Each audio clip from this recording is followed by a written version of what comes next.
What's up guys, Ian from FDT-TV here. We've got 3 games for you in today's episode. We've got Tottenham West Ham, Liverpool Crystal Palace and Southampton Arsenal. Can West Ham get up any points for the rest of the season? Can Liverpool finish off their championship run? And can Arsenal get out of mid-table obscurity? Let's find out.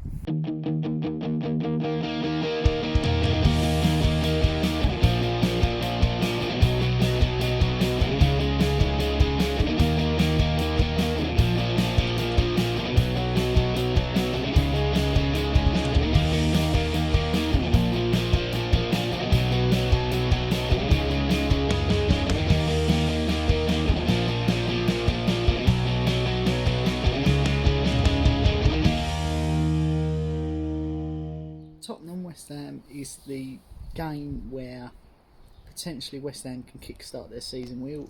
Form goes out the window, so playing against Tottenham right now is good because we have carried on our form from previous, where we can't defend crosses, we can't see out games, we can't score. So I'm hoping that although Tottenham have a fully fit squad, and that we would have been better off playing them 100 days ago when we was meant to, we may be able to pull something out of the bag here and upset. We were the first team to win at the Tottenham Stadium, so we need to bring that back and do that. Looking to the likes of Antonio, Jared Bowen, Anderson was rubbish, needs to get off. Haller and Ogbonga were injured and we missed them sorely. I don't rate Haller, but we didn't seem to have anyone in the box that could get on the end of a cross. And Diop and Ngakia just didn't jump for the 2 crosses, which were the same against Wolves. So it's a difficult one. It's a difficult team selection, I think, today for David Moyes. And I think if he can't keep us up, then that's going to be the last we hear of him in the Premier League ever. I can't see him getting re-employed. We spent a lot of money, not necessarily all of his signings, but there's a good enough squad there if he can get and play him. My prediction today is probably 3-0 Tottenham, as much as it pains me to say. I'd like to see us nick a 1-0 win, but I can go 3-0 Tottenham. I was just going to briefly discuss the Spurs game. Tottenham drew with Manchester United on Friday. I think they're going to be hurting from not picking up all the 3 points. I do feel that Spurs have brought back Harry Kane possibly too early, considering the injury that he did have just before the break. But obviously he's been deemed fit, so they have to trust the player and the manager and the fitness staff. The thing that I think is pretty evident from all of the matches that we've seen is potentially the lack of match fitness for all players, because it's been such a significant amount of time that the players have had. It's going to be a bit of a settling in period for all of the teams. Arsenal, I think, are an exception to this because they've had a couple of pre-season friendlies. We've just been poor. Anyway, back to the West Ham game. West Ham, I think, have been very poor this season, and I don't think Ian would mind me saying that, just because of the position they're in. They've been so inconsistent. They'll have one game that's absolutely brilliant, and the next game they're tremendously poor. I think Spurs are obviously trying to push for that top 4 finish. I know they're a few points outside of the top 5 at the moment. But that being said, I think Tottenham will win tonight, and I'm going to go for a 2-1 win to Tottenham. Hi everyone, Phil, your local Southern Scouser. Premier League is back. Woo! More games have been watched. Thankfully, we have got something more to do in the evenings and watch some live sport. Even though the stadiums are a bit quiet, it's a different type of game to watch, but still enjoyable. Tonight, we have Tottenham West Ham at the London Stadium. I think last game, Spurs, they didn't do too well against United. Really failed in the second half. Lucky to get the first goal with a goalkeeping error. You got West Ham, who have beaten Spurs here before. I think they held Wolves quite well. Just a bit unlucky in some of these instances in the back, with a couple of brilliant goals. And also they themselves just missed a few little things going forward.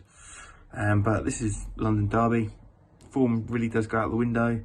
Can't really say here, so I am going to go for 0-1 to West Ham.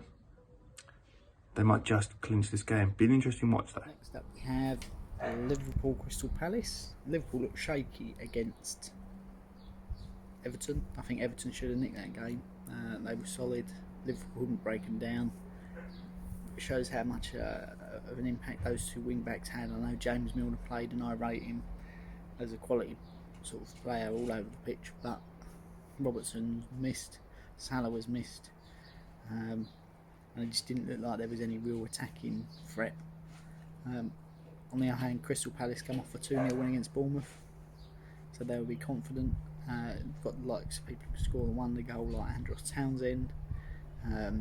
Zaha likes a big game. We trying to make a name for himself for the last bit of the season, just to push a little bit more for a big move, I would imagine, in the summer. And if you can't do it against the big clubs now, are they going to take a risk? Probably not. I feel like Klopp will have read the team the right act. There'll be a few more players fitter as we're getting into more training, more games, so we'll start slowly to see that turn of Liverpool. As much as I'd like to see them muck up the title, I think they're now only 5 points from winning it, so I can't see that. So today I think it'll be an interesting game. I think Palace will score first, but Liverpool will ultimately come out on 2-1. The next game we're going to talk about is the Liverpool versus Crystal Palace game. Liverpool were lucky to hold on at the weekend against Everton, I believe. I think Everton had more of the clearer cut chances and could have potentially walked away with the game. Liverpool didn't really offer too much in the way of threatening Everton's goal. As I've just mentioned in the previous one, I think it's a very challenging time for the players at the moment, just on the basis that they're trying to adapt to the new surroundings without the fans in the stadium. It's going to be very difficult for the players to try and gear themselves up to the game, and I think this could potentially have an impact on the players going forward for the time being whilst they're adapting to these changes. However, Crystal Palace do like rocking the boat against Liverpool. We have seen some shock results over the last few years which have dented title winning positions for Liverpool, and they have become a bit of a bogey team for them. With this in mind, I am going to go for a 2-2 draw. Right, on to the bigger game. Tomorrow, Wednesday, we have Liverpool at home to Crystal Palace. Now, after the derby, Everton at Goodison Park, I think we did well to hold up for a good 80 odd minutes. I think we were a bit conservative, especially I think resting a few players a little bit more, really preparing them for Wednesday and the rest of the games coming. I think everything was going well until Gini and especially Lovren came on, when suddenly Everton found themselves with a few holes and putting the pressure when a couple of mistakes came in. Thankfully, we've got a great goalkeeper who helped us out. So on Wednesday we should have Mo and Robbo back, and they'll make a massive difference. With Trent and Robbo switching the ball to each other, should open up some gaps and create some opportunities for some goals. Palace themselves, they only beat Bournemouth, who are Bournemouth at the moment. They're a team I think are going to go down this year.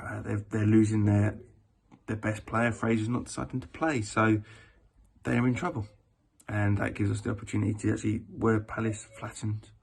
So I am going to go for Liverpool 2, Crystal Palace 0. And lastly, we have Southampton Arsenal. Now, Arsenal have been on the end of 2 home losses. Southampton have won their away game to Norwich 3-0. I don't really know what's happening with Arsenal. I feel they need some investment. They've got the likes of Ozil on the bench. earning 300k a week, who's not contributing. Aubameyang's got 12 months to run, looks like he wants to leave. Same with Saka, doesn't seem like he wants to sign a new contract. It's a hard one. David Luiz is banned. Guendouzi got away with it, grabbing the throat of Neil Mpai, I think it is, from Brighton, and he is able to play. Arsenal, not the team of old, are they? That invincible season where they could grind out results seems a long way off, but that's sort of what they need, a little bit of that mentality, just to grind out a few draws, a few wins, and get back to winning ways. I can see Southampton with the likes of Danny Ings, Che Adams coming in and causing a few problems for that Arsenal defence with long balls over the top. Nathan Redmond with the pace that he's got. Bernd Leno's out at the moment, so I can see Southampton winning this quite comfortably. I'm going to go with a 2-0. Come on, Arsenal, pick it back up. You don't need to be down where West Ham are, and if you carry on the way you are, you will be. Now to Southampton versus Arsenal. Another disappointing display from the boys, I've got to say. I was extremely frustrated. There was a horrible injury to Bernd Leno in the game, which will potentially see him out until later on this year. So we're looking around about December time. Just want to wish him a speedy recovery. That being said, Emi Martinez has been at the club for ages.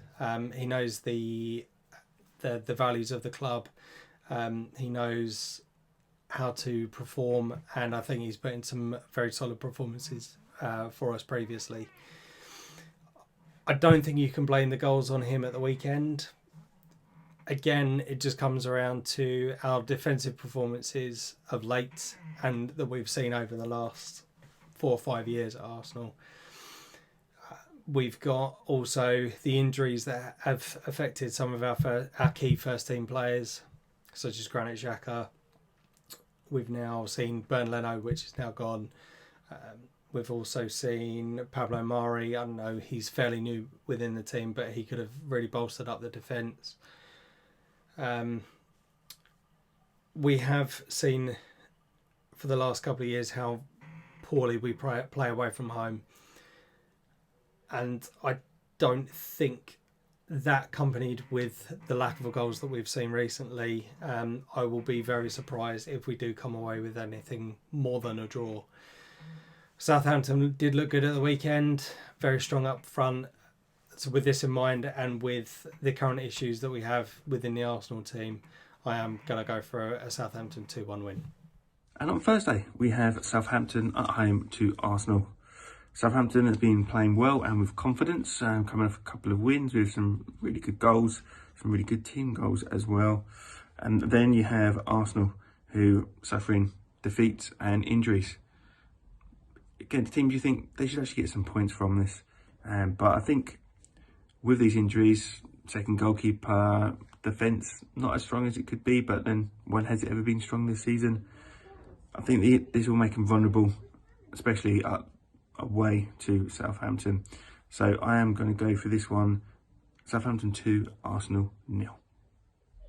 Sorry, Mike. Don't think you can do it. Thanks for watching. Click like and subscribe. Share it everywhere. Check out one of our other videos, it'll be somewhere around here. Cool.